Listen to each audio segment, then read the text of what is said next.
Balance is a quintessential talking point in the Smash Bros. Community. Every game in the series is an actively developing metagame, with members of their respective communities coming out and giving their opinions on which characters are the best. Many competitive Smash Bros. Focused YouTube channels create tier lists to rank the characters into digestible categories for their viewers after each update.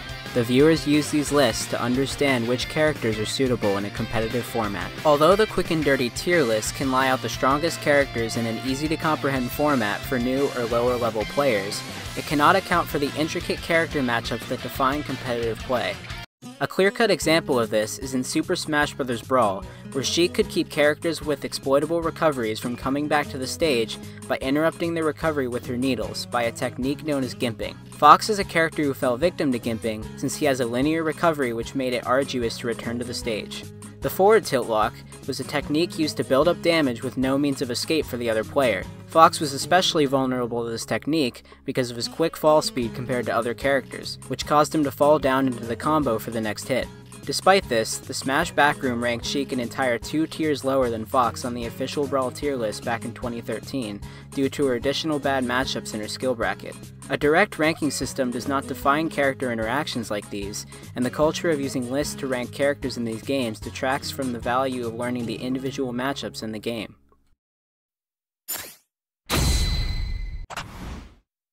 Super Smash Bros. Ultimate in particular falls victim to this problem. Masahiro Sakurai, the creative director behind the game, mentioned that he wants to avoid a design where stronger players utterly dominate weaker ones in the reader response section of Famitsu in 2016, likely before Smash Ultimate was in production. This design philosophy prioritizes fun over competitively viable characters, and it makes itself clear in the sheer number of characters present in Smash Ultimate. While 69 playable characters at the release of the game may look incredible for a casual player, it creates a logistical headache for competitors. There are also post-release characters, known as DLC by the community, which bring the character total up to 88. If you add these DLC character matchups and exclude the Character Ditto and Echo Fighters, there's 75 character matchups to learn as of the writing of the script per character. Many players do not have the time investment or the patience to learn each one of these matchups for their dominant characters, and tier lists condense the information even if they lose valuable matchup information. Nintendo made Smash Ultimate to be a casual game at heart, and it makes itself clear by the quantity over quality approach the designers took in the game's production. Nintendo even considers some playable cast members as Echo Fighters, which are just about the same gameplay-wise as other fighters with slight differences. Perhaps adding extra characters to Ultimate gives players more options to choose from. Regardless, the community views many characters as similar.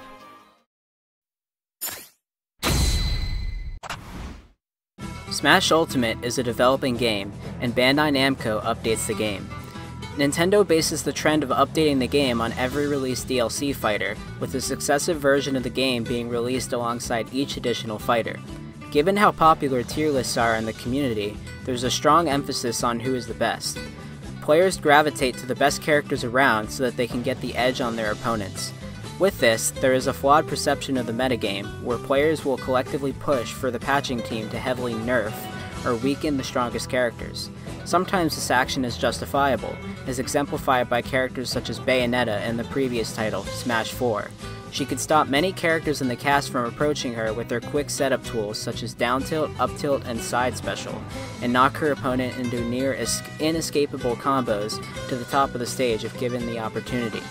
If she times her down special Witch Time while the enemy attacks her, she could slow down her opponent to a screeching halt and end their stock with a combo. Nintendo toned her down slightly in Smash 4, and they later weakened her to a harsh degree in Smash Ultimate. It doesn't help that Nintendo released updates without a single changelog in Smash 4, and a vague one at that in Ultimate. Bandai Namco usually opts to make characters stronger and more capable of working with their own strengths with their patches, instead of weakening the best characters. Bandai taking this approach is commendable because giving characters more options to deal with each other adds more depth to the game than taking them away. Despite Nintendo's glaring design flaws, at least Bandai's approach of updating the game is healthy, and they deserve props for trying to keep the game exciting for the players. The next best step they could take is to get feedback from top players in their future patches.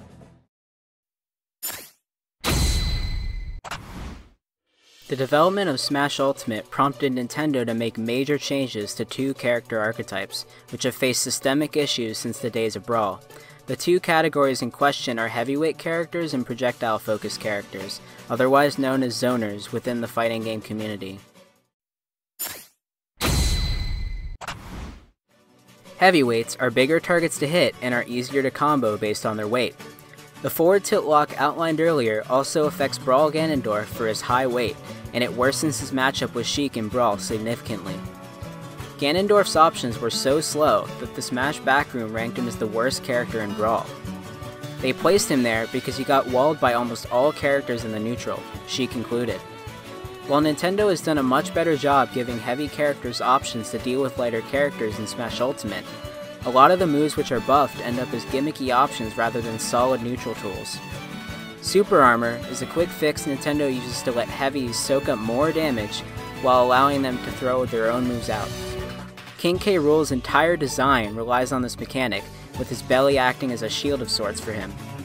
While good on paper, heavy characters get punished hard if the other player is playing safe neutral. On top of this, heavy characters in Smash games usually are easier to combo because of their weight and stature.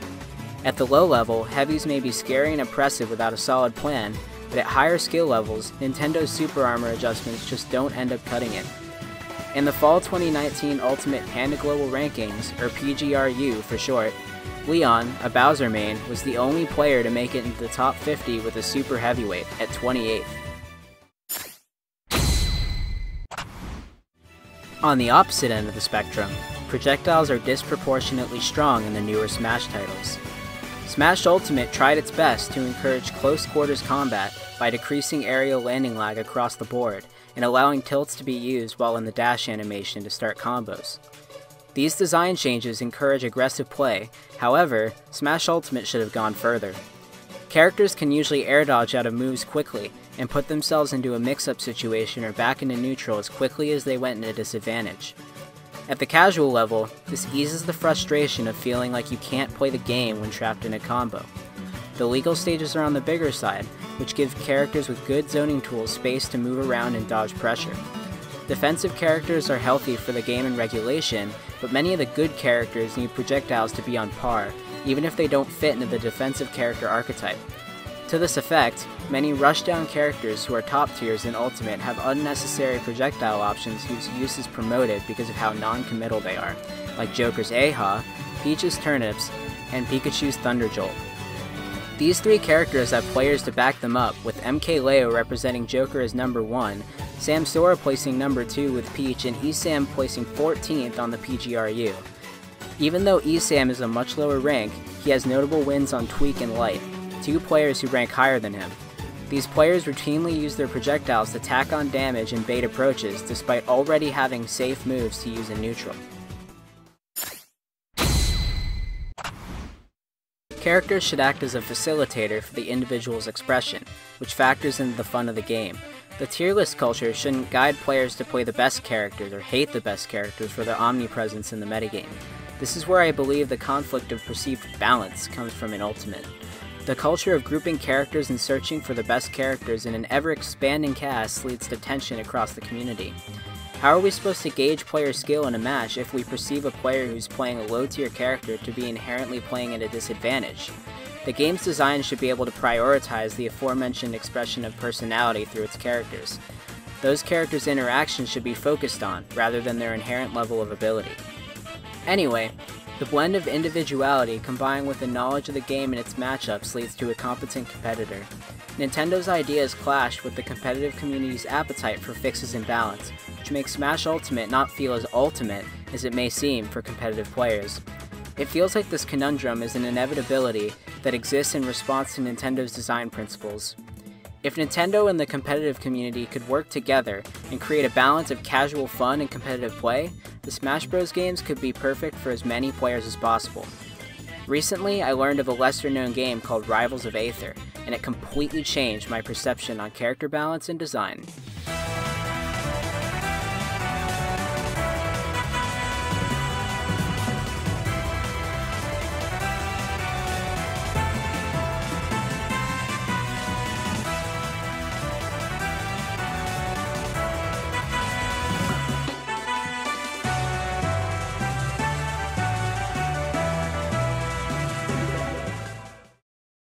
Rivals of Aether only has 14 characters, compared to Smash Ultimate's 88. Even though Rivals lacks characters compared to Ultimate's roster, every character fills their own unique role in the competitive scene. The creator of the game, Dan Fornace, and his team unite these characters' design with their gameplay in ways that Smash cannot. While Rivals may be a less punishing game technical skill-wise, the game creates depth for itself by giving each of its characters their own individual resources that mesh with the rest of their moveset. These resources present themselves to the elements in this game. The 4 primary elements in question are Fire, Water, Earth, and Air. Zetterburn and Forsburn represent Fire and Smoke, with Zetterburn using his fire attacks to deal damage over time and power up his strong attacks, while Forsburn uses his smoke to hide his movements and juke his opponent. Orcane and Edelist represent Water and Ice, with Orcane using water puddles to cut off opposing options in the neutral, and Edelist uses his ice to speed up his slower options in a quick metagame. Crag and Maple represent the Earth. Crag uses rock structures to complement his combat, and Maple uses his plants, vines, and speed to trap his opponent. Raster and Absa represent the Air and Storms respectively, with their superior aerial drift and dominant aerial options. Raster's side special gives him access to super speed, which along with his multiple jumps lets him develop his aerial combos further. Absa has access to the clouds and electricity, which allow her to fight at her own pace. The balance present in this game complements the complex interactions these characters bring to the table through their preferred methods of play. Each character has their own unique theme, style, and pace, which deepens player interaction and breathes life into the game. The developers incorporate this elemental design while keeping competitive integrity, which is a massive accomplishment. There are many changes to offensive and defensive play present in Rivals. Even knowledgeable Smash players may struggle with Rivals because of its differing mechanics. Luckily, Dan Fornace and his team have an excellent tutorial section. The game replaces grabs with a general strong attack button to allow for strong attacks while sliding on the ground, something that Smash lacks in its quote-unquote Smash attacks. Parries replace full shields in the game. They're responsive, but have a lot of ending lag. If you predict an opponent's timing on the ground when they approach, you can press L or R and your opponent will be stunned for a length of time depending on how punishable the parried move was. Players can act immediately out of an air dodge instead of going into lag or freefall in Rivals. This gives way to new neutral approaches and helps with recovering from offstage. Rivals opted to remove stage ledges because of technical difficulties during development. Despite ledges being a staple of the Smash games, this works in Rivals' favor as the ledge makes it easier for the offstage player to make it back to the stage in Ultimate. Rivals' lack of ledges allows for the onstage player to hold on to their advantage state and take stage control. The offstage player can use their character's wall jump to reset their recovery, which is not possible in the Smash games and allows for mix-up potential. The aerial attacks typically have low landing lag for easier combo extensions, and some characters can cancel their dash attacks mid-animation for stronger follow-ups. Hitfall is a new technique that allows a player to input a fast fall after almost any aerial, even if the player opts to use a rising aerial. Low landing lag and hitfall mixed with mechanics such as wave dashing, edge cancel aerials, and quick momentum approaches give the game a sense of depth absent in Ultimate. Fluid combos and pressure are accessible in Rivals, no matter what character you're playing.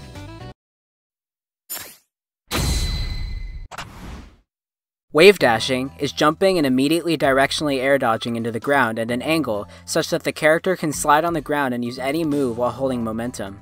Although using tilts while running is an innate mechanic in Rivals, wave dashing has other applications in the game. Some characters get a boost in air momentum if they wave dash and jump immediately after, such as Forsburn.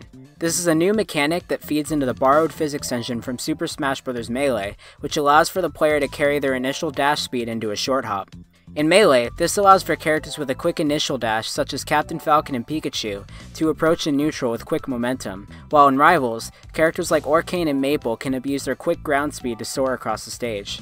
Edge canceling is prominent in Melee, and it allows for the player to cancel the landing lag of their move if their character slides off a platform while in said move's animation. On top of this, Rivals introduces a new facet to this tech in pivot edge canceling, which allows for the player to flick their stick in the opposite direction and fall off a platform while facing it. This lets them use a back air off a platform they usually cannot execute normally. Both techniques give rise to creative combo extensions, which are optimal for the players and fun for spectators. The player can extend combos in a multitude of ways in Rivals. If following up on a combo is impossible, there's always pressure and mix-ups that the neutral winning player can employ. Luckily, for the player on the receiving end, the defensive options for them are superb. As mentioned before, if a player suspects an obvious option, they can parry and execute a combo of their own.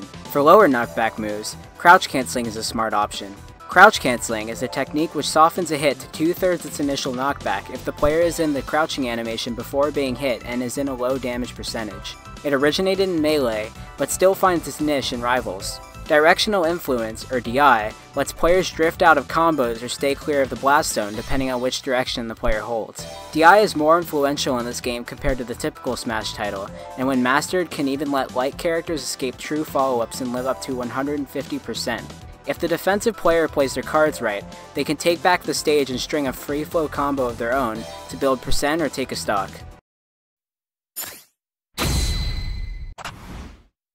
Heavy characters hold especially strong projectiles and quick burst options to balance their otherwise slow attacks in Rivals. Crag uses a rock that he can pick up and throw quickly. Anybody on the field can also hit the rock to create rock shards that hit their opponent. These shards are hard to predict to and parry. This rock is essential to his neutral game as it can stop the other player from approaching and be used to keep Crag in control of the stage where his aerials would fall short. His down special, while easy to parry, is a large gathering of spikes, which can pop the enemy up for a quick kill if not kept in check. Aether also takes advantage of positioning. His forward tilt and side special cover the stage in ice, which he can quickly slide on with his jump cancelable dash attack.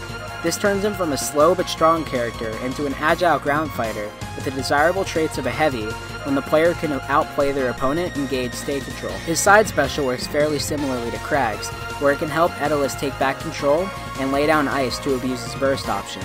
These character options allow the bigger characters in Rivals to mitigate some issues plaguing the weaker heavies in the Smash games. Tournament results back this up. In Season 4 of the Rivals Top 50 rankings in 2019, the best Crag player is MSB, who ranks 6th in the world. Aether follows, with Fullstream placing 19th, which is a little low for him as he relegated a lot of his time to Ultimate that year.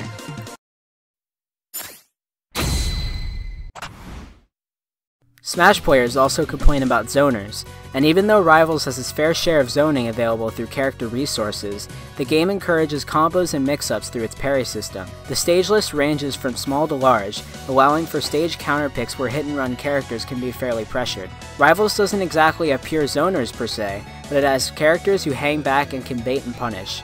Arcane and Absa are the two characters that come to mind, as their puddle and cloud projectiles respectively are always important to keep out in a fight to control the stage. Their projectiles can confuse their opponent in a variety of ways, but if the Arcane or Absa player is abusing one of their projectiles, they can get parried or punished for it. If the opponent is standing on his puddle, Arcane can down special to create a wall of bubbles from his puddle to lead to a kill confirm, or he can up special to teleport to his puddle and finish their opponent with one of the strongest hitboxes in the game.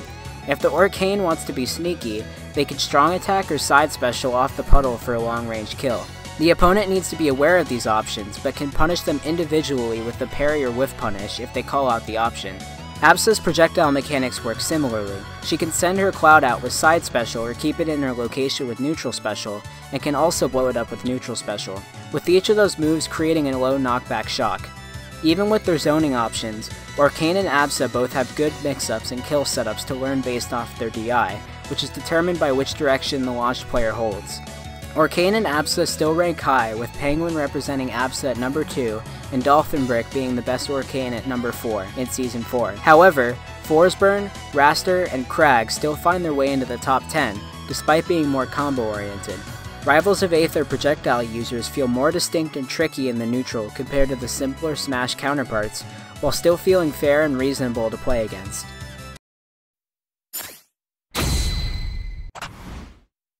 Despite Rivals' intrinsic aggression that generates from its parry system and DI mix-ups, the system seems to give each player a fair chance of success. Sure, whichever player makes the first successful play in the neutral gains advantage quickly, but this forces the losing player to be careful and outplay their opponent to get their advantage back, and the game has enough defensive depth to facilitate smart play. This strong advantage state is akin to Smash Melee, and its similarly long hit stun makes this point even more clear. It's easy to see where this game got its inspiration from when you dig beneath the surface. These systems present in Rivals lead to a richer and more rewarding set of characters that punish each other's flaws. Players who quickly identify their opponent's strongest options are the most likely to succeed in any given set. Knowing that Maple's Plant Trap Lily can be parried to be destroyed, or that Forsburn can up special twice if he teleports into a smoke is essential knowledge which can give players who seek knowledge an advantage. Ultimate lacks these complex game mechanics for helping casual players understand the game. Ultimate mostly limits characters and complexity, with many newly introduced mechanics feeling unnecessary and gimmicky, while its old mechanics feel clunky and repetitive. Tier list videos immediately start cropping up after every Ultimate patch, understandably because they generate a lot of views and attention in the community. These videos are almost never made in the Rivals scene, and you rarely hear top players in the community of Rivals talking about balance as routinely as Smash players. The developers of Rivals give every single character careful optimizations to reward the player who outplays their opponent with superior matchup knowledge, rather than the one that focuses on the character's overall relevance. Part of how they do this involves the stage control options that each character has access to in some degree. Integrating mechanics like this gives the game depth that Ultimate routinely lacks for being such a large title. Having only 14 characters allows the dev team to ensure that each character has a chance of doing well at the top level, as long as the character is right for the player and the player knows how to optimize their strengths. Even though a player can succeed to a point while playing a low-tier Ultimate character, it is virtually unheard of to get in the top 8 of any major tournament. Using the r/Smash Bros aggregate tier list as a baseline, the lowest placed character to have a solo main on the Fall 2019 PGRU is Ice Climbers, who is considered a mid-tier and represented by Big D at 49th. Even if it is exciting to see a low-tier upset over a top player from the spectator's point of view, winning is an uphill battle for any low-tier competitor, which is a problem when money is on the line at a tournament. This is especially true for Ice Climbers, as their combos are technical, requiring the player to control both climbers at the same time. Relevant tier list rankings for Rivals don't exist because the community works with the developers to give feedback, unlike Ultimate. Because of this, the culture of picking out the dominating characters in the metagame and forming tier lists just about never happens.